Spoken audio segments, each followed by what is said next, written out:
पति पत्नी का सच्चा प्यार। एक आदमी ने एक बहुत ही खूबसूरत लड़की से शादी की। शादी के बाद दोनों की जिंदगी बहुत प्यार से गुजर रही थी। वह उसे बहुत चाहता था और उसकी खूबसूरती की हमेशा तारीफ किया करता था।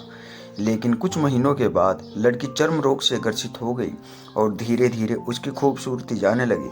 खुद को इस तरह देख उसके मन में डर सताने लगा कि यदि वह बदसूरत हो गई तो उसका पति उससे नफरत करने लगेगा और वह उसकी नफरत बर्दाश्त नहीं कर पाएगी। इस बीच एक दिन पति को किसी काम से शहर जाना पड़ा।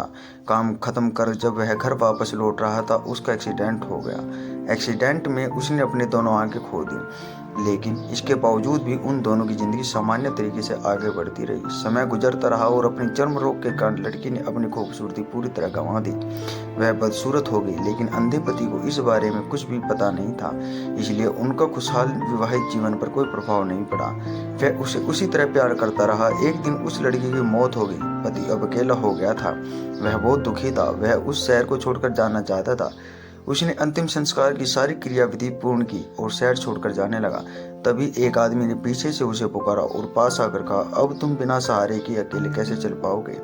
इतने साल तो तुम्हारी पत्नी तुम्हारी मदद क्या करती थी। पति ने जवाब दिया, दोस्त, मैं अंधा नहीं हूँ, मैं बस अंधा होने का नाटक कर रहा था, क्योंकि यदि मेरी पत्नी को पता चल जाता कि मैं उसकी बदसूरती देख सकता हूँ तो यह उसे उसके रोग से ज़्यादा दर्द देता। इसलिए मैंने इतने साल अंधे होने का दिखावा किया।